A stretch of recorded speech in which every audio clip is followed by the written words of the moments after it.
بسم الله الرحمن الرحيم. Hadith 325. وعن أبي هريرة رضي الله عنه قال قال رسول الله صلى الله عليه وسلم إنما جعل الإمام ليؤتم به فإذا كبر فكبروا ولا تكبروا حتى يكبر وإذا ركع فاركعوا ولا تركعوا حتى يركع وإذا قال سمع الله لمن حمده فقولوا اللهم ربنا لك الحمد وإذا سجد فاسجدوا ولا تسجدوا حتى يسجد وإذا صلى قائما فصلوا قياما وإذا صلى قاعدا فصلوا قعودا أجمعين. رواه أبو داود وهذا لفظه وأصله في الصحيحين. From Abu Hurairah, he says that the Prophet says, the Imam has only been appointed to be followed. So when he makes takbir, then you make takbir and don't make takbir before him. And when he makes ruku', you make ruku' and do not make ruku' until he does. And when he says Sami Allahu liman hamida, then all of you say Allahumma rabbana lakal hamd. And when he makes the sajda, then all of you make the sajda. And do not do so until he does. And if he, meaning the Imam, prays standing up, then all of you pray standing up. And if he prays sitting down, then all of you behind him pray sitting down. The hadith is sahih. This is an incredibly important hadith which teaches us that the Imam must be followed, and that whatever movements he makes in his salah from one position to the other, then you need to do it after him immediately. So you do not do it at the same time, you certainly do not do it before him, and you do not do it after him with a long time interval. Rather you do it immediately after him, and this is the way to follow the Imam. So with regards to the opening takbir, if you do it at the same time as the Imam, then it does not count and you need to do it again. So your takbir must be said after the Imam, not at the same time and not before. Because if you do it before or at the same time, then it does not hold true that you have an Imam. Hence you are not actually part of the congregational salah. Also when the Imam says Sami Allahu liman hamida, then the Ma'mum does not say Sami Allahu liman hamida. Rather he only says Allahumma rabbana lakal hamd, or any of its variations. Rabbana wa lakal hamd and the like. However, when you're praying alone, then you do say Sami Allahu liman hamida. So notice this subtle difference. And the reason why we have this difference is because we have a clear text explaining to us. When it comes to following the Imam, there are 4 states in which you could possibly be. Number 1 is when you perform the action before the Imam. So for example, if you go into the ruku' before the Imam goes into the ruku', then if you did this by accident, then what you need to do is to go back up into the standing position and then go into the ruku' after the Imam does. And there is no sajdat as-sahu upon you due to the fact that you are following the Imam. If you go into the ruku' before the Imam on purpose, then your prayer is broken and you have to start all over again, because you purposefully disobeyed the Prophet. So your action is rejected, its presence is like its absence, and your prayer is broken. It's much the same as if you were to break your wudu during the prayer. You have to start all over again. And this is because you have directly opposed the command of the Prophet intentionally. So you have to start again and you are sinful. If you made the takbiratul ihram before the Imam, then as we said before, your salah has not even begun until you do it after the Imam. The second state is when you do everything at the same time as the Imam does. So not after, but at the same time. Some scholars say this is haram and others say it is makruh. But in any case, it does not break your prayer off. So during any time in the prayer, if you do something in terms of the movements at the same time as the Imam does, it does not break the prayer. Except of course the takbiratul ihram. This needs to be done after the Imam and not at the same time. Because if you do it at the same time, it does not hold true that you have an Imam. Because the whole point about an Imam is that you do everything afterwards. On the basis of this hadith found in Abu Dawood, it would tend to suggest that it is haram to do it at the same time, because the Prophet makes it explicitly clear, وَلَا تُكَبِّرُوا حَتَّى يُكَبِّرْ, and do not make takbir until he makes takbir. And likewise he says with the ruku', and likewise he says with the sujood, do not do it until he does it. But the minimum ruling is that it is makruh, as Imam Ahmad says. The third state is when you do the action after the Imam, but after a long time. And the fourth state is that you do it after the Imam immediately. And this is what is the sunnah, and what this hadith is ordering us to do. Notice, however, that when you do things after the Imam, this is pertaining to your actions, not the statements. So for example, if you were to go into ruku' and you were to say Subhana Rabbiyal Azim, let's say 3 times, before the Imam says it 3 times, then this is not haram upon you, because you did not precede the Imam in his actions. So verbally preceding the Imam is not a problem. Similarly, for example, in the tashahhud, if you finish your tashahhud and all the other dua that you are making before the Imam does, this is not haram nor makruh, because you are not openly opposing the Imam. The ulama are agreed that it is haram to intentionally perform an action before the Imam, so intentionally going to the sajda before the Imam. This is haram, and according to the correct opinion, it breaks your prayer off and you will have to start again. And most scholars say it does not break the prayer, but it is haram. So you have to simply return back to the original position and then do it after the Imam does. What about when you delay following the Imam? If the Imam goes into the ruku', you must go into the ruku' immediately after him, even if you still have certain ayat to recite, because following the Imam takes precedence. If you go into ruku' after a long time he does, then this is makruh.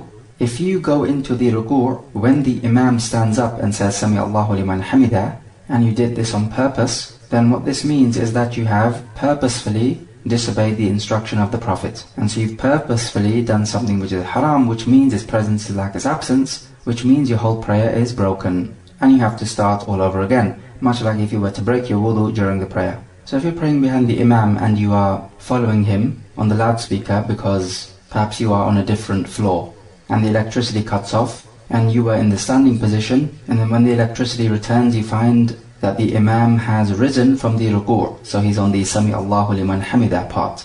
So clearly now you have missed the ruku' with the Imam, and it's not your fault because it was due to an external factor.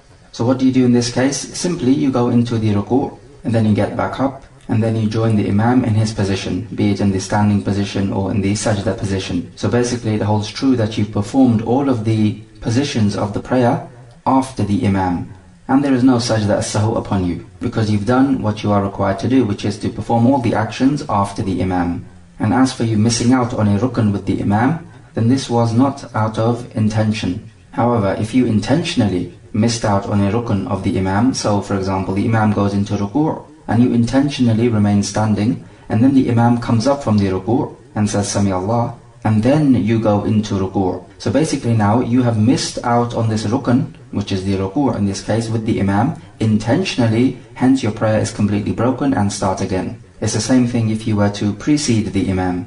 So for example, if you forgetfully go into ruku' and you come back up from the ruku' and say Sami Allah, but the Imam is still in the standing position. Now if you were to do this intentionally, your prayer has broken. In fact, if you were to go intentionally into ruku' before the Imam, your prayer would be broken. So for you to rise from the ruku' intentionally whilst the Imam has not even gone into ruku' is even worse, and your prayer is also broken. However, if you did this unintentionally, out of mistake, or you forgot, then in this case what you must do is that you have to return back to the standing position, which is when you were reciting the Fatiha and the Surah, and then you have to go into ruku' again after the Imam does, and then rise from the ruku' again after the Imam does. So it must be done afterwards, and your prayer is intact, and there is no sujood as-sahu upon you. And the reason for this is because it holds true now that you did all the actions of the Salah after the Imam. As for the mistake which you made, then this was a mistake, it was not intentional, so it is not counted. Because when you do mistakes or commit sins unintentionally, then its presence is like its absence. If, let us say, you are praying Salat al-Jumu'ah, and in the first rak'ah the Imam recites Surat al-A'la, and in the second one he recites Surat al-Ghashiyah, which is the Sunnah. And in the first rak'ah the electricity cuts off, and you are not able to follow the Imam, and you're just left hanging. And then when the electricity returns, you find that the Imam is reciting Surat al-Ghashiyah. So basically, the Imam has finished one whole rak'ah, whilst you were just standing there, waiting for the electricity to come back. So in this case what has happened is that the Imam has reached your position, which is the standing position. So in this case now, because the Imam has reached your position, you continue following the Imam. So now your first rak'ah will be the Imam's second rak'ah. And you continue following the Imam, and when the Imam says the Salam, you stand up for your second rak'ah, which you missed with the Imam. What you do not do is that the moment you find out that the Imam is in the second rak'ah, you go on by yourself and complete the first rak'ah and catch up with the Imam. You don't do this because the difference is now, in this case, the Imam has caught up with your position, so you must follow him. And you treat the first rak'ah as if you joined the Imam late. So it's as if you joined the Imam in the second rak'ah. So you just simply stand up and make up for the lost rak'ah, and there is no sujood as-sahw upon you because you did not do this intentionally, it was due to an external factor. It would be a similar thing if we reverse the process and we find you performed a whole rak'ah before the imam does, out of forgetfulness or ignorance. So you did not do this intentionally. Although maybe in reality this seems like extremely unlikely to happen, but just in theory, let us go through it. If you catch up with the imam and you completed the whole rak'ah before the imam does, so you're in your second rak'ah and the imam is still in the first rak'ah. And remember, this happened not intentionally, so it happened either you being forgetful or ignorant. Then you follow the imam just as you normally do, and that extra rak'ah which you prayed out of mistake is not counted as anything. Because when you commit a sin out of forgetfulness or ignorance, then its presence is like its absence. However, when it comes to you delaying behind the imam, if the imam has not caught up with your position, so he's not performed a whole rak'ah, then you must follow the imam. So you're in the standing position and the imam goes into ruku' and you don't hear him do so. But what you do hear is when he says Sami Allahu liman hamida. So here, because the imam has not caught up with your position, which is the standing position in which you recite al-Fatiha, the imam is in the standing position, but it's not the Fatiha standing position. So he's not actually come full circle and caught up with your position. So in this case now, it would be obligatory upon you to go into ruku' and then stand up for the Sami Allahu liman hamida and then follow the imam as he is doing his actions. And your prayer is not broken because it was not done intentionally. So notice the difference between following the imam when he comes full circle and before the full circle. In the version in the Sahih, إِنَّمَا جُعِلَ الْإِمَامُ لِيُؤْتَمَّ بِهِ فَلَا تَخْتَلِفُوا عَلَيْهِ, that the imam has only been appointed to be followed, so do not oppose him. This is talking about the physical actions in the prayer. Note that it is not talking about the intention. So this hadith cannot be used as evidence to say that it is not permissible to pray a different prayer behind the imam. For example, if the imam is praying Salat al-Dhuhr and you are praying Salat al-Subh behind him because you forgot to pray it in the morning, this is permissible. Not just that, but we have to say this is obligatory upon you. If you remember you forgot Salat al-Subh when the imam is about to begin the Salat al-Dhuhr and you immediately remember that you forgot Salat al-Subh, because you have to pray the prayers in their order. And it cannot be said that you are opposing the imam, because agreeing with the imam is only in terms of the actions you perform in the salah, not in terms of your intention. Because if it was in terms of your intention, the hadith should have said, إِنَّمَا جُعِلَ الْإِمَامُ لِيُؤْتَمَّ بِهِ فَلَا تَخْتَلِفُوا عَنْهُ. So do not be different from him, so from his intentions and his actions. But the hadith says, فَلَا تَخْتَلِفُوا عَلَيْهِ. Don't oppose him, meaning to say oppose him in the actions. So this is the physical outward opposition. So for example, if you missed out on your Salat al-Maghrib and you came into the masjid and the imam is praying Salat al-Isha, so are you allowed to pray Salat al-Maghrib behind the imam praying Salat al-Isha? The answer is yes. In fact, you must do so. You are not allowed to pray Salat al-Isha until you have prayed Salat al-Maghrib. But then the question is, when you sit for the last tashahhud, the imam obviously is going to be rising for the fourth rak'ah of the Isha. So what do you do there? We say in this case you have a choice. Either you can remain seated until the imam catches up with you in his last tashahhud, and then you can make the salam together, or you can simply carry on with your tashahhud and make the salam before the imam does and leave the imam. You have a choice. Now of course we know you cannot make the salam before the imam does, but we say in this case you have a valid shari'i excuse. In fact, you can make the salam and then immediately get up to join the imam in the Salat al-Isha. So the imam's last rak'ah of the Isha would become your first rak'ah. And then when the imam says the salam, you simply get up and make up for the other 3 rak'at. And the way you make up for those other 3 rak'at would be the same way you end the Salat al-Isha. So you would get up after the imam says the salam, and you would perform the rak'ah, then you would go into the tashahhud. So this would be like the first tashahhud in the Salat al-Isha. And then you would get up for the next 2 rak'at, just as you normally do with the Salat al-Isha, and then you would go into the last tashahhud and then perform the salam.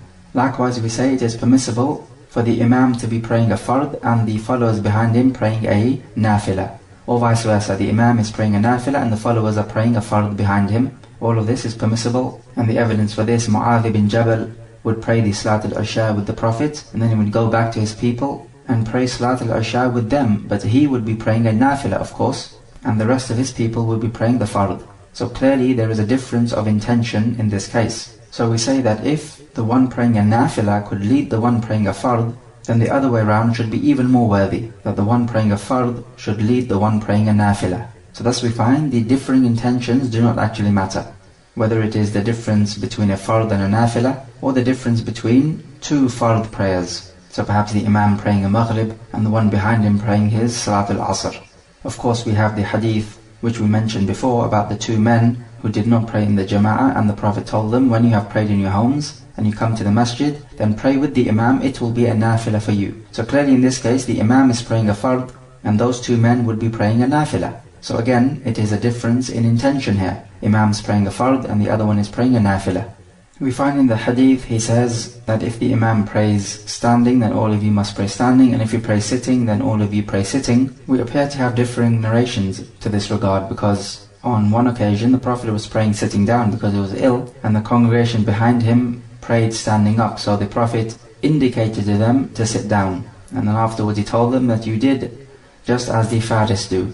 They stand up when their rulers are sitting down. So do not imitate these people. But we know on the other occasion, near the end of the Prophet's life, he was leading the prayer and he had to pray sitting down because he was ill. And we found that Abu Bakr was praying behind him standing up, and the other congregation were also praying standing up. They were not sitting down. And here the Prophet did not tell them to sit down, just as he did in the previous occasion. So how do we make sense of this? The way to make sense of this is to simply say, if the imam starts the prayer standing up, then the congregation start the prayer standing up. If the imam starts the prayer sitting down, then the congregation start the prayer sitting down, even if the congregation are able physically to stand up. Now if the imam starts the prayer standing up, and during the prayer, due to some injury, he has to sit down, then the congregation continue their prayer standing up. This is of course in the standing position. So with this opinion, it agrees with both of the evidences. And based upon this, if the ratib imam of the masjid, meaning the fixed imam of the masjid, is such that, let's say his legs are paralyzed, so he can never stand up, and he has to always pray sitting down, then we would have to say that the congregation behind this imam would always be praying behind this imam sitting down. And this would be a strange opinion to many people. How is it that you're praying all your prayers behind this imam of the masjid sitting down when you're able to stand up? And we know standing up is one of the arkan of the salah. We say yes, even though it sounds strange, but as long as we have evidence from the sharia, then this is all that matters. It does not matter what seems strange to you or not. The text of the sharia is everything.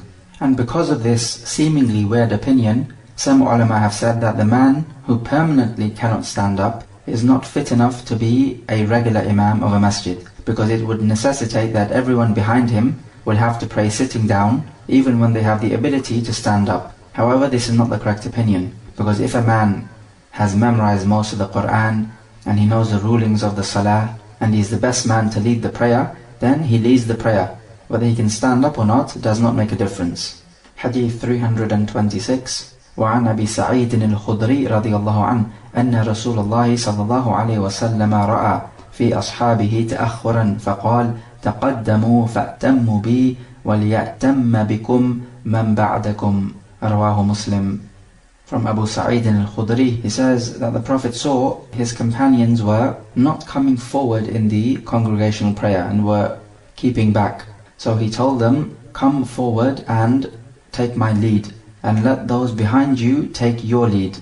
Muslim reported it. So we take from the hadith that it is recommended to come near to the imam and not keep far away from him. And the Prophet did say, خَيْرُ الصُّفُوفِ الرِّجَالِ أَوَّلُهَا. The best row of the prayer is the first of it. He also said, لَوْ يَعْلَمُ النَّاسُ مَا فِي النِّدَاءِ وَالصَّفِّ الْأَوَّلِ ثُمَّ لَمْ يَجِدُوا إِلَّا أَنْ يَسْتَهِمُوا عَلَيْهِ لَاسْتَهَمُوا. If the people knew the virtue of the adhan and the first row of the prayer, and they could only draw lots to decide who should have this privilege, then they would draw lots. We also take that the imam is there to be followed, because the Prophet said, take my lead. And we also find there is no problem in the second row following the first row in their actions, because the first row will be following the imam. So if you're in the second row, for example, and you cannot see the imam, and you're not sure which position the imam is in, then you take a look at the ones who are in front of you, and you take your lead from them. There is no problem, as is stated in this hadith. We also take that in this action of the prayer, it gives the Muslims exercise in discipline. It gives them discipline in following the Imam and doing things at the same time in unity, not just however and whenever you want. And this is one of the secrets of the Salat al-Jama'ah, in that it creates discipline in the Muslims as a whole, that they work together as a unit. And this also resembles fighting in the way of Allah, where you follow the Imam and you fight all together, and you march out in rows. So the rows of the prayer resemble the rows of the Mujahideen. If the Ma'mum, the one behind the Imam, is outside the masjid because inside the masjid it is filled up, then is he considered to be part of the congregation?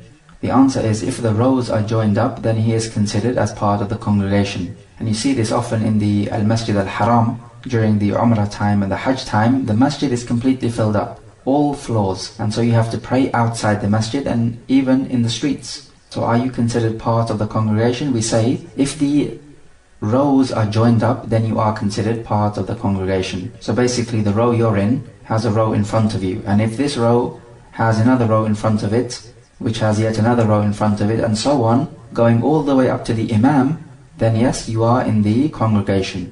As for if the rows are not joined up, then you are not part of the congregation. Some ulama said, if you can hear the Imam, you're part of the congregation. And some others said, if you can see some of the other ma'mumeen in the masjid, then you are part of the congregation. However, the correct opinion is that the rows must be joined up. And even if we look at the word itself, Salat al-Jama'ah, it means congregation. So you're physically with each other. That is the issue. The issue does not revolve around whether you can hear the Imam or whether you can see the Imam or some of the ma'mumeen. Because otherwise we could say it is permissible to be following the Imam through the television, because you can see the Imam through the television, or through a radio broadcast, because you can hear the Imam through a radio broadcast, and you could be hundreds of miles away.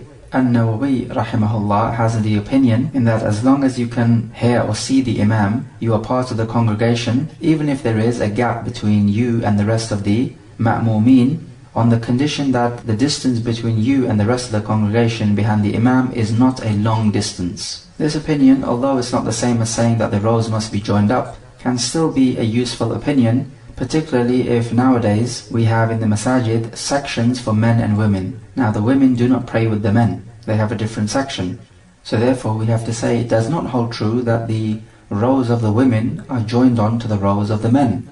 Of course, back in the Prophet's day, it used to be like this. Men and women would pray in one and the same place, and the rows would be joined, so there would be no problem. Nowadays, for sure, the rows are not joined, because they're in different places. Hence, this opinion of An-Nawawi and many other scholars is a practical opinion for our day and age.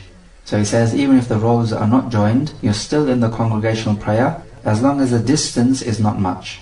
Another issue pertaining to this is, when does the congregation stand for the prayer? The Hanafiya madhab is, it is when the muqim says, Hayya ala salah. Malik and Ahmad say, when the muqim says, Qad qamat as-salah. Ash-Shafi'i says, when the muqim finishes the iqamah.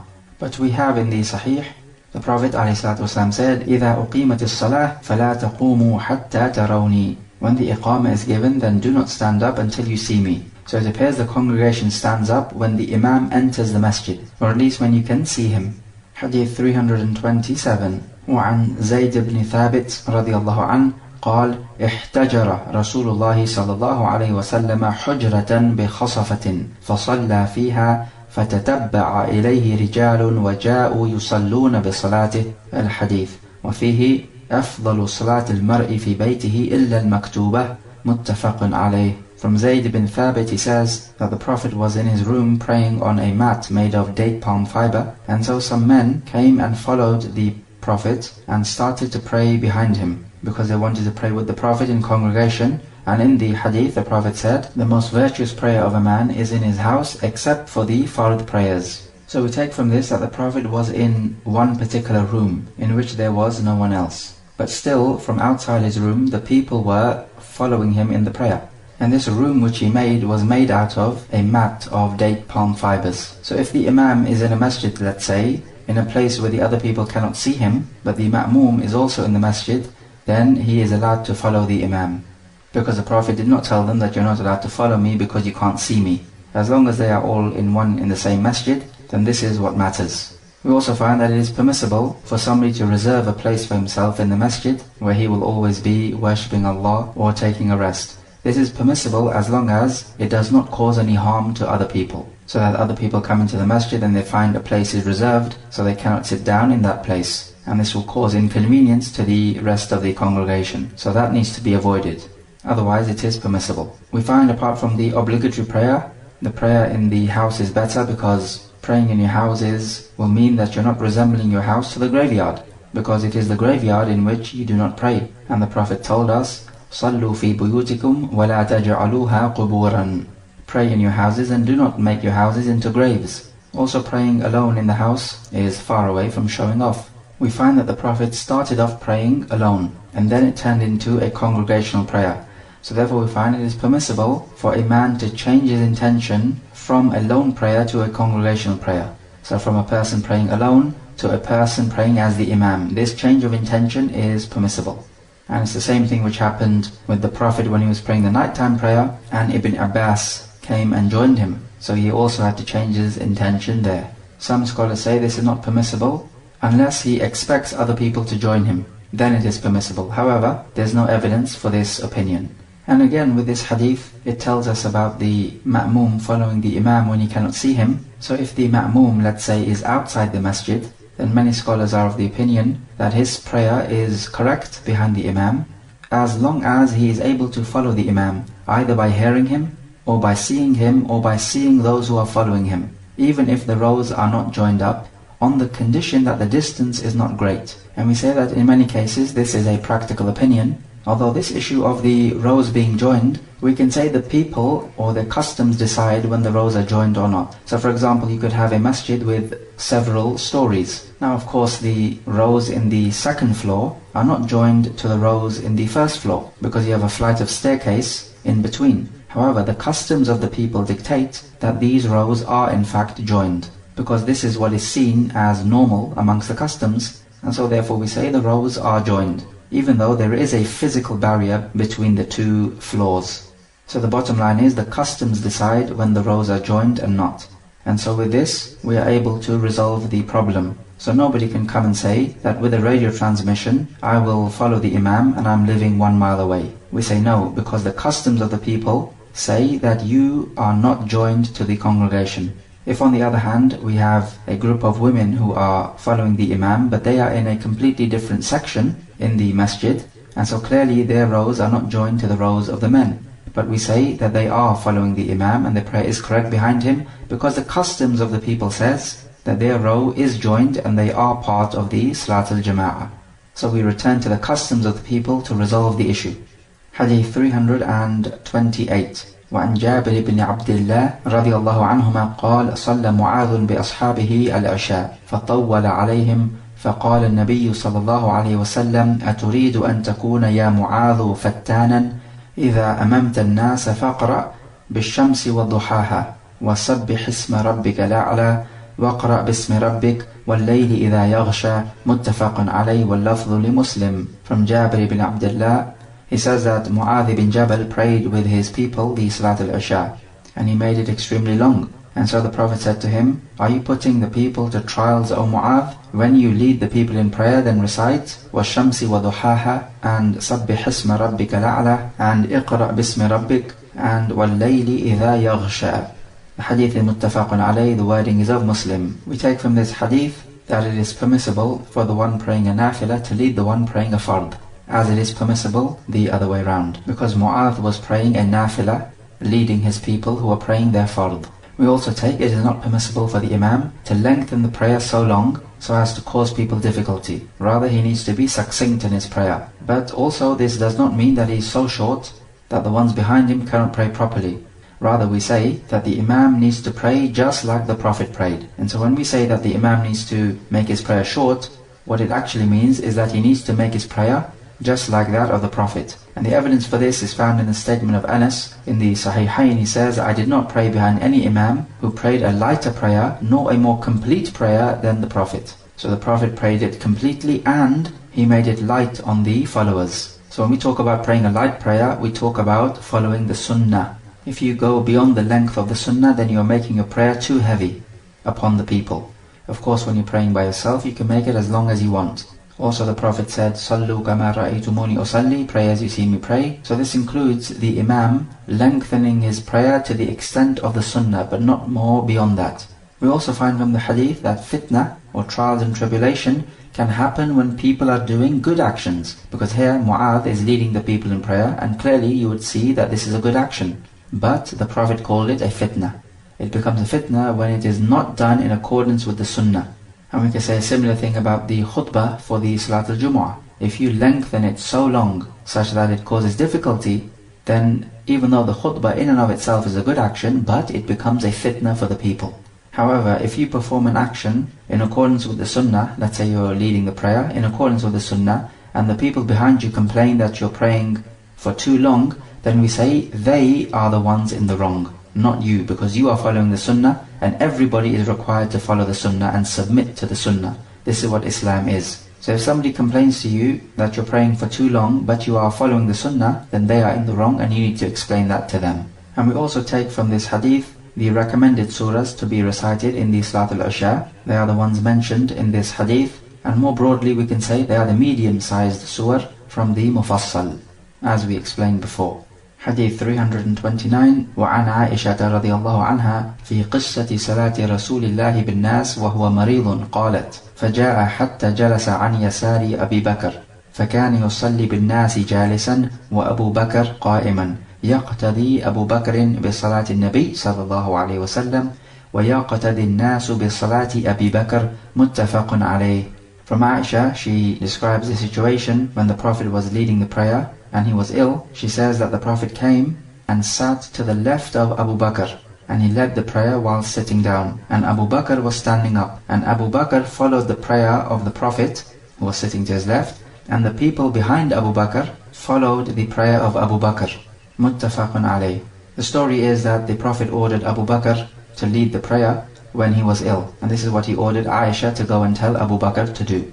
And so this is what happened, and in the middle of the prayer the Prophet felt some strength come back to him, so he went and joined the people in the congregational prayer, and he went and sat to the left of Abu Bakr, and the Prophet became the Imam, and Abu Bakr remained standing, he did not sit down. So we take from this hadith that it is permissible for somebody who is not able to stand up to lead the people in prayer where the congregation are able to stand up. Of course, we gave the detail before that if the Imam starts the prayer sitting down, everybody starts sitting down.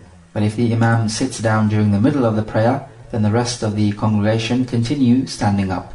The reason why the congregation were following Abu Bakr is because the Prophet could not raise his voice too much because of his illness, so only Abu Bakr could hear him. So the Prophet would say Allahu Akbar, and then Abu Bakr would say Allahu Akbar to make the congregation behind him know that you are changing the position of the Salah. So this type of thing is permissible. If the rest of the congregation cannot hear the Imam, those who can hear the Imam should repeat the takbir, so the people know to change the position. We also take that if we just have an Imam and a Ma'mum, just two people in the congregation, then the Imam stands to the left of the Ma'mum, and they stand parallel to each other. And the Imam does not stand in front of the Ma'mum when there are only two. Of course, when there are three people, then the two followers stand parallel behind the Imam.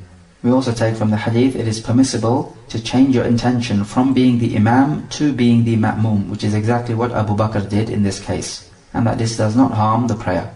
Some scholars said that after the Prophet came to the congregation, Abu Bakr continued on being the Imam. But this is not correct, because the hadith clearly states that Abu Bakr was following the Prophet and the rest of the people were following Abu Bakr. And also the Prophet was sitting to the left of Abu Bakr, and this is the position of the Imam in relation to the Ma'mum, as we have said before. Also we know that there was a similar situation in which Abu Bakr was leading the people in prayer, and the Prophet could not make it because he was in Quba settling a dispute amongst the tribe of Banu Amr ibn Auf. And when the Prophet came to join the prayer, Abu Bakr realized that the Prophet was in the congregation, and he began to move back so that the Prophet could take the lead. So clearly Abu Bakr is not pleased to be leading the Prophet, because clearly he feels this is inappropriate. Hadith 330 وعن أبي هريرة رضي الله عنه أن النبي صلى الله عليه وسلم قال إذا أما أحدكم الناس فليخفف فإن فيهم الصغير والكبير والضعيف وذا الحاجة فإذا صلى وحده فليصلي كيف شاء. متفق عليه. From Abu Huraira, the Prophet said, when one of you leads the people in the prayer, then let him make the prayer light, because behind him there will be those who are small, meaning young people, and the elderly, and the weak people, and those who have a need to attend to. But if he is praying by himself, then let him pray however he wants to. Muttafaqun alayh. So we take from this hadith the vital lesson that when you are praying in Salat al-Jama'ah and you are leading the people, then you need to be considerate and not lengthen the prayer so much so as to cause difficulty to many people behind you who perhaps are too young to stand up for a long time, or are too elderly, or perhaps they are suffering a physical ailment, or perhaps they have a need to attend to, for example, work. Remember, we said what we mean by lightening the prayer. It means praying it as the Prophet ﷺ prayed it. So making it as long as he made it. So it basically means praying it in accordance with the Sunnah. And we spoke about this previously. What is understood from this hadith is that if you know the people who are praying behind you, and they don't mind you lengthening the prayer, then this is perfectly permissible. Because in this case now, the illah is not present anymore. And when the illah for the ruling is not present, then the ruling is not present either. So the illah is that you will cause difficulty to the people. But if you know you're not going to cause difficulty to the people, and they don't mind you praying a long prayer, or perhaps it could be the case that everybody who comes to the prayer knows that this prayer is going to be long. For example, Salat al-Taraweeh in Ramadan. Normally this would tend to be a longer prayer, so everybody attending the prayer knows that this is likely to be a longer prayer. So here, because it's understood that this will be a longer prayer, then there is no problem in lengthening the prayer.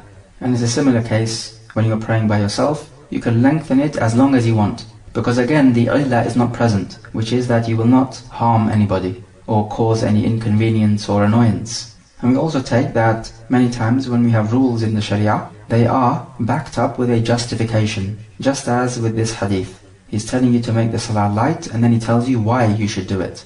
And this would put the mind of the listener to rest, that he's satisfied that there is a reason why the ruling is given. And also there is a benefit that he can use this illah and apply it to other situations. So now the listener to this hadith will realize that this illah doesn't just apply to the salah, rather it applies to all walks of life. Namely, do not cause harm or inconvenience to others, whether you're inside the salah leading the prayer or outside the salah. Hadith 331. وعن عمرو بن سلمة رضي الله عنه قال قال أبي جئتكم من عند النبي صلى الله عليه وسلم حقا قال فإذا حضرت الصلاة فليؤذن أحدكم وليؤمكم أكثركم قرآنا قال فنظروا فلم يكن أحد أكثر مني قرآنا فقدموني وأنا ابن 6 أو 7 سنين رواه البخاري وأبو داود والنسائي. From Amr ibn Salama, he says that his father said, I have come to you people from the Prophet in truth, meaning I have seriously come from the Prophet, and I kid you not. And he says that the Prophet said, when the salah is present, meaning when the time enters, then one of you must call the adhan, and the one who has memorized most of the Qur'an must lead you in prayer. And so Amr ibn Salama said, the people looked around and they could not find anyone who had memorized more Qur'an than me. So they put me forward and made me the imam. And at that time I was 6 or 7 years old. Al-Bukhari reported it, as well as Abu Dawud and An-Nasa'i. We take from this hadith that the adhan is fardu kifaya. So only one person needs to give the adhan. And this is fardu kifaya for the Muslims in a congregation. So this would be perhaps in a village or a town or a city. As long as the adhan is called out in a locality, then the others in that particular locality do not have to call the adhan out. And we also take that the adhan is not correct before the timing of the prayer, because he says when the salah is present, meaning when the timing is entered. So if you call the adhan out before the timing, then you would have to call it out again after the timing enters. We also take that the one who has memorized the most Qur'an is most worthy to lead, as is clear from the hadith. We also take from the hadith that the child who has reached tamyiz is eligible to lead the prayer, whether this prayer is a fard or a nafilah. Tamyiz being the age at which a child can understand the speech. So if you were to give him an order to tell him to do something, he will carry out the order correctly, and he will be able to answer questions properly. So it shows that he is able to understand the speech of people. And at 6 or 7 years, you certainly have reached tamyiz, even if you have not reached the bulugh, which is puberty. So the consideration is given to tamyiz, not bulugh. Somebody might say, but the Prophet ﷺ did not know that Amr ibn Salama was leading the people and he was just 6 or 7 years old. So we cannot say that the Prophet approved of this. So the answer to this is true. If the Prophet did not know about it, Allah Jalla wa Ala certainly did. And if this action was wrong, then Allah would have revealed it to the Prophet to make it plain to the people that this particular action is not allowed. But the fact that Allah kept quiet over it means that it is permissible. Many ulama say that the age of tamyiz is 7 years old. The fact of the matter is there are no hard and fast rules which tell us that the age of tamyiz is 7 years old. In fact, we know in Al-Bukhari, Mahmud ibn al-Rabi' says that the Prophet had some water in his mouth and he spat it on his face, meaning on the face of Mahmud. And he says that I understood what the Prophet was doing, and I was 5 years old at that time. So Al-Bukhari uses this to prove that tamyiz could even happen at the age of 5 years old, because Mahmud understood what the Prophet was doing here. It is likely that the Prophet was spitting this water on his face to give Mahmud some barakah, because the water coming out of the blessed mouth of the Prophet would give Mahmud barakah. We also take from the hadith that the Qur'an is a means by which a person is raised in status in this life, and of course even more so in the hereafter. How is this? Because we find that in this hadith, Amr ibn Salama was probably the youngest person amongst his people. So you would think he would be the least likely candidate to be the Imam. But because of the Qur'an, he surpassed all the other people who were older than him. So this is how the Qur'an raises you in status in this life. And of course in the hereafter even more so. And the reason why Amr ibn Salama knew so much of the Qur'an is because Amr ibn Salama would meet the incoming riders who were from the companions of the Prophet when they would come to his town from Al-Madinah. And because he would meet them, he would memorize from the companions who were riding in what they knew of the Qur'an. So he would learn from the companions of the Prophet. And because of this and his young age, so he's able to memorize more rapidly, he was able to memorize much of the Qur'an. And so in this there is a lesson for us. Stick with people who have knowledge and are pious, because their goodness will rub off on you. Their knowledge will come onto you, and their good character and morals and etiquettes will also rub off on you. And also linked to this is a lesson for all Muslim parents who have young kids. Get them memorizing the Qur'an in their early age, because when they are young they will memorize it more rapidly. As you become older, it becomes much more difficult. So the scholars say that the golden age for memorizing the Qur'an is up until approximately 21 years of age. But the younger you start them, the better, because their minds are fresh and they will memorize it much more rapidly. You find nowadays the average kid is memorizing lyrics from a song, which will not benefit him in this life nor in the hereafter. In fact, we know it will harm him. So all Muslim parents must give careful consideration to this. And in Amr ibn Salama you have a fine example. There is a difference of opinion on this topic.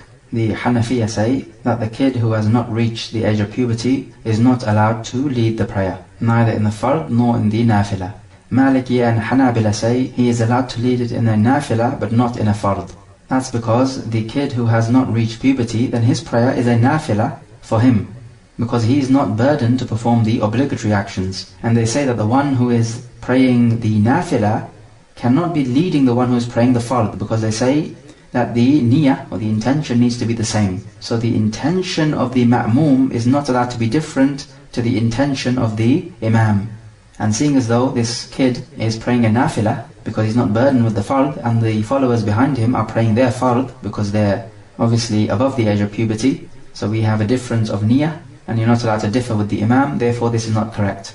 Ash-Shafi'iyya say that the boy below the age of adolescence can lead the prayer in the fard salah as well as the nawafil salah, and they use this narration as their evidence, and the Shafi'iyya opinion is the correct one. As for this idea of a difference of niyyah, we have spoken about this before. We said it does not matter. You can have a different intention to your imam and the salat al-jama'ah is correct. As for this idea of not differing with the imam, we have said that this is your outward actions, that you follow the imam. When he says takbir, you make takbir. When he goes into ruku', you go into ruku'. When he rises up, then you rise up. And so the hadith itself tells us that following the imam is pertaining to his physical actions. So you don't do it before him, and neither do you lag behind after him. Rather, you immediately follow him. And remember, we said that there's a difference between فَلَا تَخْتَلِفُوا عَلَيْهِ and فَلَا تَخْتَلِفُوا عَنْهُ. And we mentioned all of this before. And also the hadith coming up, يَأُمُّ الْقَوْمَ أَقْرَأُهُمْ لِكِتَابِ اللَّهِ. The one who has most read the book of Allah should lead the people. This also does not make any differentiation between one who is below the age of puberty and one who is above the age of puberty. So the sole consideration is given to how much Qur'an you have memorized and understood.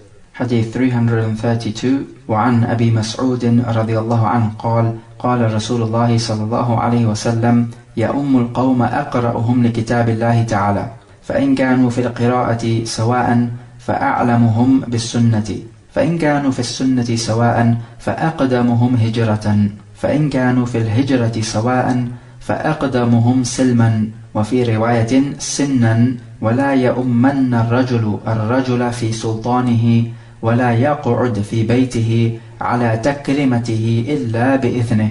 رواه Muslim. From Abu Mas'ud that the Prophet said that the most read amongst the people of the book of Allah should lead them in the prayer. If they are equal in their recitation, then the one who has most knowledge of the Sunnah. If they are equal in their knowledge of the Sunnah, then the one who has made hijrah first. If they made hijrah at the same time, then the one who embraced Islam first, and in a wording, the one who is oldest. And he said that a man should not lead another man in prayer in his place of authority, and that a person should not sit in the place of another man which is reserved for him, meaning his regular place which he sits in and is honored by this place. Muslim reported it. So the first point we need to notice here is that the word أقرأهم is used. Comes from qira'ah, which means to read or recite. So literally it would mean the most read of the book of Allah. So you could interpret this to mean the one who has memorized the most Qur'an, or it could also mean the one who recites the Qur'an in the best fashion, meaning with the tajweed, in a nice clear voice. And it's likely to mean both of these, because naturally the one who has memorized the most Qur'an means that he would be reciting the Qur'an more often. And because he's reciting the Qur'an more often, his tajweed therefore is likely to be better than the one who has memorized it less. This is the general pattern you would expect to notice. But also the sunnah of the companions was that they would not move on to the next ayah of the Qur'an until they perfected the present ayah, both in terms of its memorization, in terms of its pronunciation, but also in terms of the knowledge which this ayah contains. So the one who has read most of the Qur'an would be the one who has memorized more, who can recite it better, and the one who has knowledge of what the ayat mean. So it would include all these three factors. If we look at the Arabic of this, the Prophet is not actually giving an order that the one who has memorized most of the Qur'an must lead the prayer. No, he's simply saying the most read of the Qur'an leads the prayer. So this is a sentence, it's not an order format. However, it carries the meaning of an order. And we find this much in the Qur'an. For example, وَالْوَالِدَاتُ يُرْضِعْنَ أَوْلَادَهُنَّ حَوْلَيْنِ كَامِلَيْنِ, that mothers will breastfeed their children for 2 complete lunar years. So this is a statement, it's not an order, but it carries the meaning of an order. So it's like Allah is ordering the mothers to breastfeed their children for 2 complete lunar years. Similarly, وَالْمُطَلَّقَاتُ يَتَرَبَّصْنَ بِأَنفُسِهِنَّ ثَلَاثَةَ قُرُوء, and the women who are divorced wait in the waiting period for 3 menstrual cycles. Again, it's given in an information format, but it carries the meaning of an order. So Allah is ordering the women to wait for 3 menstrual cycles when they are divorced. This is the waiting period. So the reason why he would put it in an information format is because it is actually more powerful than giving an order. We take from the hadith the same fa'idah which we took from the previous one. It is that the Qur'an is a means for your status to be raised in this world, in that it promotes you to an imam level. Of course we know regardless of your age. We also take from the hadith that Muslims are not on the same level when it comes to virtue. They are of differing levels. So the one who has memorized more Qur'an is, from that perspective, more virtuous than the one who has memorized less. Of course, the one who has memorized less may be more virtuous than the one who has memorized more from another perspective. But the point is that Muslims are of varying levels. We also take the virtue of having knowledge of the Sunnah, in that just like the Qur'an, it also promotes you to being the Imam. And in fact, the lesson from this hadith should not be restricted to the Imam leading the people in prayer. Rather, for every occasion in life in which you have to appoint somebody. So even, for example, a political leader. if the Muslims have to appoint a political leader, it needs to be the one most qualified for the job. And the way to tell this is that he must have two qualities about him. Al-amana, which is trustworthiness, and quwwa, or strength, to be able to do the job. And this quwwa, or this strength, varies from job to job. But basically, he needs to have the qualifications and abilities specific to that particular job. And we find in the Quran, إِنَّ خَيْرَ مَنِ اسْتَأْجَرْتَ الْقَوِيُّ الْأَمِينَ. The best of those you can hire is the one who is al-qawi, strong, meaning able to carry out the job, and al-amin, trustworthy. Because of course you could have the physical ability to carry out the job, but if this person is not trustworthy, then you don't know, he may just end up letting you down. Likewise, a person could be extremely trustworthy and will never let you down, but he does not have the physical ability to perform the job at hand. So we say both of these qualities are essential. And of course we know one of the signs of Qiyamah is when the amana will be lost. And the Prophet ﷺ said, إِذَا ضُيِّعَتِ الْأَمَانَةُ فَانْتَظِرِ السَّاعَةِ. When the trust is lost, then wait for the hour. They said, how will the trust be lost? And he said, إِذَا أُسْنِدَ الْأَمْرُ إِلَى غَيْرِ أَهْلِهِ. When positions of responsibility will be given to those not worthy of it. So basically they're not trustworthy. And they are treacherous, they lie, they deceive, they take briberies, and all these types of untrustworthy dealings which we see around us even in this day and age. So we also take from the hadith that the one who has memorized the more Qur'an is most worthy, but also we must not neglect the fact that this imam must be knowledgeable about the salah, or the fiqh of the salah. So if he makes a mistake, he needs to know what type of things nullify the salah, and what type of mistakes are rectified by just a sajdat as-sahu, and what are the arkan of the salah, and the sunan elements of the salah. All of this is necessary. Likewise, he needs to be able to pronounce the letters of the Qur'an properly, such that he does not change the meaning of the words of the Qur'an. And this can easily be done if you don't pronounce it properly. However, if we have a case where we have a clash between two people, one has memorized more of the Qur'an, but he is not able to pronounce the letters properly. So he could end up changing the meaning of the words. And this could particularly happen with people in the subcontinent. And you have another person who has memorized less of the Qur'an, but he is able to pronounce the letters properly.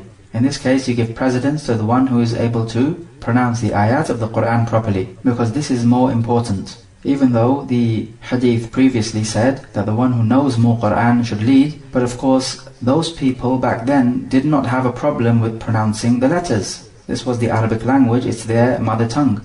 Nowadays we could find people who know much of the Qur'an, but they are not able to pronounce the letters properly. So they should not be put forward as the imam until they are able to pronounce the letters properly. Because what's going to happen is that they'll end up changing the meaning of the words. And so it will not hold true that they are actually reciting the Qur'an. They are in fact reciting something else. We also learn that a man is not allowed to lead another man in prayer in the place of authority of that other man. So let's say that a masjid has a fixed imam, and an outsider comes, and this outsider knows more Qur'an than the fixed imam of the masjid. So is this outsider allowed to lead the fixed imam of the masjid just because he knows more Qur'an? The answer is no, because the masjid is the sultan or the authority of the fixed imam, and no one is allowed to lead him in this place. And we can say the same thing about the house of a person. No outsider can come into the house of any man and lead him in the prayer, except with his permission. So in this case now, it makes no difference who knows more Qur'an or who does not. The only thing which matters is who has the authority in this place. We also have supporting authentic narration in Sunan Abi Dawud, where the Prophet ﷺ said, مَنْ زَارَ قَوْمًا فَلَا يَؤُمَّهُمْ وَلْيَؤُمَّهُمْ رَجُلٌ مِّنْهُمْ. Whoever visits a people, then let him not lead them in prayer. Rather, a man from amongst them should lead them in prayer. And likewise, as a means of honoring the other person, the outsider is not allowed to sit on a place which is specific to the resident. For example, his bedding, or some other place which is reserved for him, because this is seen as him transgressing against his brother, and it will create ill feeling in the heart of the man who is resident. And so we learn the important lesson, which is that the Muslim needs to be conscious that he is not doing anything to harm the feelings of the other person. Hadith 333, وَلِبْنِ مَاجَةَ مِنْ حَدِيثِ جَابِرٍ رَضِيَ اللَّهُ عَنْهُ وَلَا تَؤُمَّنَّ امْرَأَةٌ رَجُلًا وَلَا أَعْرَابِيٌّ مُهَاجِرًا وَلَا فَاجِرٌ مُؤْمِنًا وَإِسْنَادُهُ وَاهٍ. And in Ibn Majah, from the hadith of Jabir, that the Prophet is reported to have said that a woman must not lead a man, and that a countryside Arab, meaning living outside the city, must not lead a muhajir in the prayer, and that a fajir should not lead a believer in the prayer. And this hadith is da'if. We take from the hadith that a woman is not allowed to lead a man in prayer, and it makes no difference whether this man is a mahram to her or not. The woman does not lead a man in prayer. Although this hadith is weak, we have the authentic hadith in Al-Bukhari in which the Prophet ﷺ said, لا يفلح قوم ولو أمرهم امرأة, that a people who make a woman lead their affairs will not succeed. He said this pertaining to the Faris, who had a woman ruler. So this is pertaining to these public affairs, and from these public affairs is the Imam leading the people in prayer. As for the A'rabi leading the Muhajir in prayer, then we cannot say this is not correct. Rather, if a Muhajir was to be led by an A'rabi, then the congregation prayer would still be correct. So at most we could say it is disliked that an A'rabi should lead a Muhajir in prayer, because what is most likely to be the case is that the Muhajir would know more Qur'an than the A'rabi, and would have more taqwa than the A'rabi. As Allah Jalla wa Ala says about the A'rab in Surah At-Tawbah, الأعراب أشد كفرا ونفاقا وأجدر أن لا يعلموا حدود ما أنزل الله على رسوله. The A'rab are most severe in their kufr and nifaq, which is hypocrisy, and they are most likely not to know about the limits of what Allah has sent down on His Messenger. So they are likely to be ignorant of the rulings of the Sharia. And henceforth, it is not fitting that an A'rabi should lead a more knowledgeable person in the prayer, because this contradicts somewhat the previous hadith, which talks about the one who has more knowledge of the Sunnah leading the one who has less knowledge of the Sunnah. And then he says that a fajir should not lead a believer. A fajir, who is this? Sometimes a fajir could mean a kafir, as in the statement of Allah, أَلَا إِنَّ كِتَابَ الْفُجَّارِ لَفِي سِجِّينَ. Behold, the book of the Fujjar, meaning the kuffar, will be in the Sijjeen, which is a register in Jahannam. But in this case it cannot mean a kafir, because it's obvious that a kafir cannot lead a believer in prayer.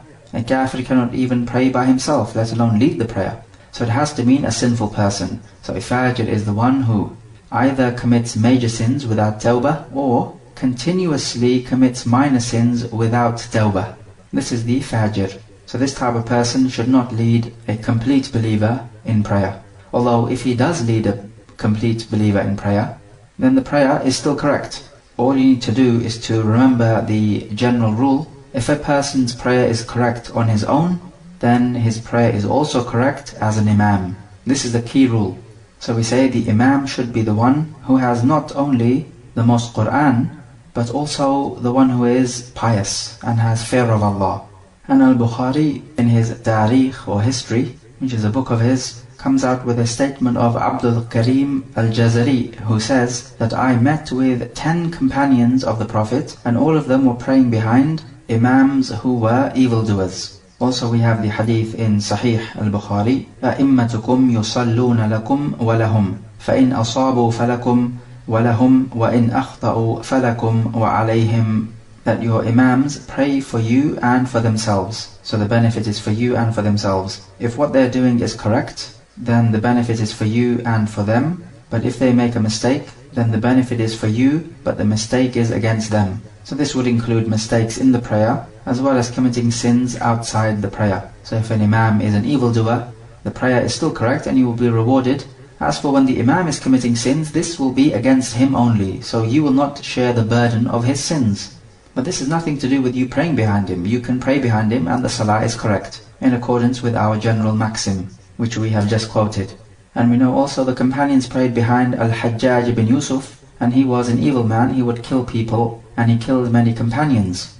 Also we find the Prophet ﷺ foretold that there will be imams who will be evil, and who will delay the prayer. And he gave the advice that you pray the prayer on time, then if you catch up with the imam, and he's praying the prayer late obviously, then you pray with him, it will be a nafilah for you. So praying behind an evildoer is permissible, as long as this evildoer is classified as a Muslim. Though make a note here that if his evil is such that it will negate his prayer, and he knows about this, then it is not permissible to pray behind him. For example, an imam, he's an evildoer, and he has part of his awrah uncovered, and he knows that his awrah is uncovered.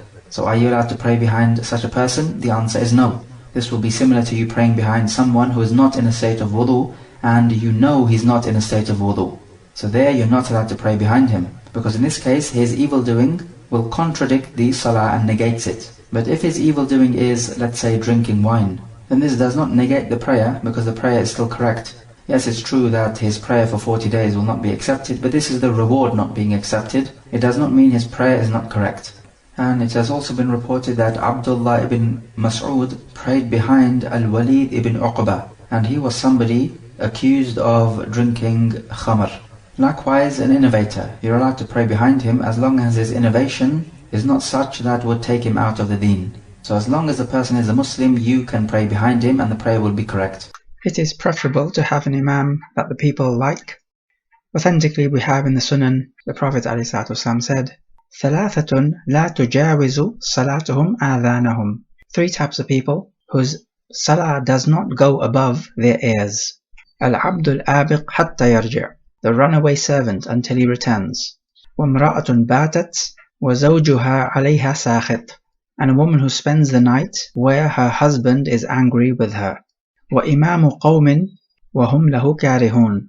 And the imam whose people dislike him. What about the type of person who has a speech defect and he's not able to pronounce the letters properly?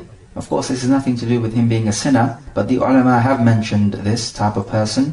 We say it is not befitting that this type of person should lead the prayer, because it somewhat opposes the previous hadith, which talks about the one leading you should be the one who has memorized more of the Quran. And coming under this is pronouncing the letters properly. So we say the prayer is correct, however, the ruling on it is that it is likely to be makruh, because there is some kind of opposition to the previous hadith. Remember our qa'idah, if a person's prayer on his own is correct, then his prayer as the imam is also correct. Hadith 334 وعن أنس رضي الله عنه أن النبي صلى الله عليه وسلم قال رصوا صفوفكم وقاربوا بينها وحاذوا بالأعناق. رواه أبو داود والنسائي وصححه ابن حبان. From Anas, the Prophet said, join your rows up and make the rows come close to each other and stand with your necks parallel, so in line. The hadith is sahih. 335 وعن أبي هريرة رضي الله عنه قال قال رسول الله صلى الله عليه وسلم خير صفوف الرجال أولها وشرها آخرها وخير صفوف النساء آخرها وشرها أولها. Rawahu Muslim. From Abu Huraira, the Prophet said, the best rows for the men is the first one, and the worst of their rows is the last one. And the best rows of the women is the last one, and the worst of them is the first row. Muslim reported it. So with these 2 ahadith, we are now talking about some rulings pertaining to the rows in the congregational prayer. We take first of all that the Prophet orders that the rows need to be marsus, which basically means that every person is standing next to each other and joined on to the next door neighbor. So he has feet touching the other person's feet. Just like you have a building, it is marsus because the bricks are joined on to the other bricks. You don't have a gaping hole in between the bricks. So likewise with the rows, you're not allowed to have holes or gaps in the row. And the Prophet ﷺ in the Sunan also said, وَلَا تَذَرُوا فُرُجَاتٍ لِلشَّيْطَانِ. And do not leave gaps for the shaitan. So these gaps will be exploited by the shaitan. He will come in between and he will distract you from your prayer. Majority of the scholars say that this ras, or joining onto your next door neighbor in the row, is mustahab. But what you're not allowed to do is to pull a person back from the row and make him join you. Because in this case now you would be cutting off the row and leaving a big gap in between. And the Prophet ﷺ said in Sunan Abi Dawud authentically, وَمَنْ وَصَلَ صَفًّا وَصَلَهُ اللَّهُ وَمَنْ قَطَعَ صَفًّا قَطَعَهُ اللَّهُ. Whoever joins the saf, the row, then Allah will join him. And whoever breaks or cuts the row, then Allah will cut him. Meaning you say cut him off from the blessings. So joining the row would mean if you see a gap in the row, you move forward and you fill in the gap. So this way you've joined the row. And Allah will join you, so He will join you with His barakah and His mercy. Likewise, we find in the Sahih, the Prophet ﷺ said to his companions, أَلَا تَصُفُّونَ كَمَا تَصُفُّ الْمَلَائِكَةُ عِنْدَ رَبِّهَا. Will you not stand in rows just like the Malaika stand in rows with their Lord? They said, وَكَيْفَ تَصُفُّ الْمَلَائِكَةُ عِنْدَ رَبِّهَا. And how do the Malaika stand in rows with their Lord? He said, يُتِمُّونَ الصَّفَّ الْأَوَّلَ فَالْأَوَّلِ وَيَرُصُّونَ الصُّفُوفِ. They complete the first row and then the next row and so on, and they stand together, joined together in the rows. So we are talking ankle bone to ankle bone and shoulder to shoulder. So the minimum we could say is that this is extremely recommended to do.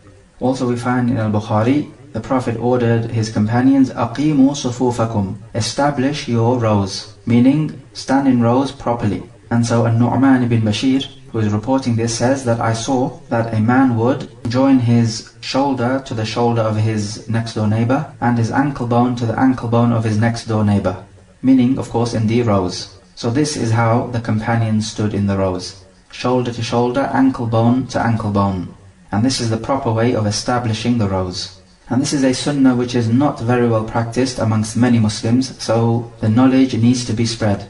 And we also find that the rows should not be far apart from each other. So each person should have enough space in front of him to perform the sajda, and he does not need too much more room after that. So the rows should be close in together. Obviously not so close so as to cause inconvenience, but just good judgment should be exercised. As for your necks being in line with each other, and this is so that we don't have any one person out of line, either forward or back. And the Prophet ﷺ gave a stern warning when he saw a person standing out of line. He said to his companions, أَيُّهَا النَّاسِ لَتُسَوُّنَّ صُفُوفَكُمْ أَوْ لَيُخَالِفَنَّ اللَّهُ بَيْنَ وُجُوهِكُمْ. O people, either you will straighten up your rows, meaning everybody stands in line like a ruler, or Allah will sow discord between you. So the Muslims will start hating each other. So this is a stern warning that the rows must be straight. And in this there is a lesson for the Imam, such that he should not say the takbir immediately after the iqamah, rather he should give some time for the people to straighten out the rows. And there is no problem if one person from each row goes out and inspects that everyone is standing in line, with their feet to feet and shoulder to shoulder. Of course this will take a little bit of time, but it is worth it because the rows must be straight, because we clearly find that a stern warning is given. In the next hadith we find the best row for the men is the first row, immediately behind the Imam. Why is this? Because if you're standing in the first row, it proves that you are eager to come to the salah early. And the ones who are eager to do good, definitely there is more virtue in these people. Also, you are closer to following the Imam. So the closer you are to the Imam, the more virtuous this is. And those people who normally stand in the last rows, it just shows that they're not so eager for the goodness and to come to the salah early. So the Prophet here is encouraging the people to come early to the salah so they can gain the position in the first row. And the Prophet ﷺ encouraged the intelligent and pious people to stand behind him and near him in the prayer. As he said, لِيَلِنِي مِنْكُمْ أُولُو الْأَحْلَامِ وَالنُّهَى. Let those of sound intellect and piety be closest to me in the jama'ah, because these types of people are more fitting for the first row. And also this first row is the best because you are furthest away from the fitna of the women. Remember in those days the women would pray with the men, all in one hall. So therefore now we find that the best row for the women is the last row, because they are furthest away from the fitna. And the worst row is the first one, because this would be the row immediately closest to the men's last row. So the fitna in that particular area will be the most intense. Of course this doesn't really apply nowadays, but it did back then. But in any case, the first row of the men is the best one, and the last row of the men is the least virtuous. However, if we have a case that the women are praying in congregation amongst themselves and they have a woman imam, of course this is permissible, as long as there's no male behind the woman imam. As we said before, this is not permissible. So if this is the case that the women amongst themselves are in jama'ah, then the same rule applies. The first row of the women is the best, and the last row is the least virtuous. And we can say a similar thing applies when the Prophet ﷺ said, إِذَا نَابَكُمْ شَيْءٌ فِي الصَّلَاةِ فَلْيُسَبِّحْ الرِّجَالِ وَلْتُصَفِّقْ النِّسَاءِ. If a problem happens in the prayer, meaning an imam makes a mistake, then let the men say tasbih, which is subhanallah, and let the women clap. But this is when they're all praying together, men and women in one congregation. As for if the women are just praying by themselves and their female imam makes a mistake, then it is upon the women to say Subhanallah and not clap, because the clapping is only so as not to cause fitna for the men. If a woman says Subhanallah, it could cause fitna in the state of the prayer and make the man lose his concentration. We also take from this that even in places of worship like the masjid, there must not be free mixing, that the male congregation is together and the female congregation is together, without men and women intermingling with each other. And we also take that the women stand in rows just like the men do, and there's no difference whatsoever. So we're talking straightening the rows out just like the men, ankle bone to ankle bone, shoulder to shoulder, and their necks all in line. So nobody is forward or behind the line. However, we have a situation. If in the row we find that a little boy is standing in the first row, is it permissible for a fully grown man of sound intellect and piety to make this boy stand at the back of the row? Because the first row, as the Prophet said, should be for those of sound intellect and taqwa. So using this hadith, a man of sound intellect and taqwa comes along and pulls the boy back and makes him stand in the latter rows. Is this permissible or not based on this hadith? Some scholars said yes, the little boy should be put back behind the grown men, and that the grown men have more right to be in front of the little boys. However, the correct opinion is that nobody has the right to pull this little boy back, because the hadith is telling us that the Prophet is encouraging people of sound intellect and piety to be near him. But the hadith does not say that it is permissible for you to pull anyone back.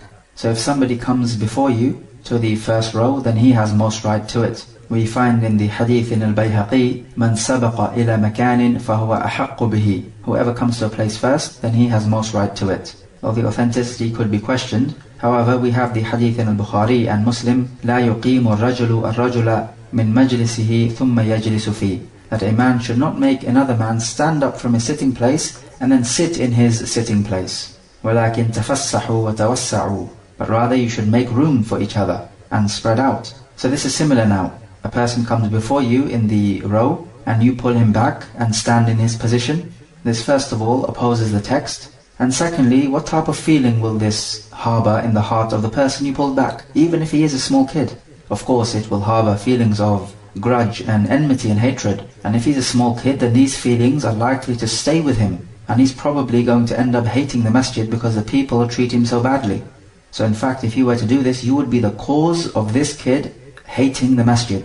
And surely you could not come on Yawm al-Qiyamah with this sort of burden. And also, if we had all the kids behind the adults at the back, then they are likely to play with each other during the salah and mess about with each other, as you find kids doing nowadays. So the correct opinion in this is that nobody is allowed to pull anybody back. And pulling somebody back from the row means you come under the threat of breaking the saf. And we quoted the hadith before, whoever cuts the saf off, then Allah will cut him off. And whoever joins the saf, then Allah will join him. So you must not pull anybody back from the row. Rather we say, if there is a little kid, then he needs to be standing next to his father or his guardian, so that the guardian can ensure that the kid is not messing about during the salah. Let us take some review questions. Question number 1. Explain the situation where you precede an imam into a particular action or delay in following him. Talk about when you do it intentionally and unintentionally. Question number 2. How do we decide who is part of the Jama'ah and who is not? Question number 3. Describe in as much detail as you can how the congregation is supposed to stand in the rows.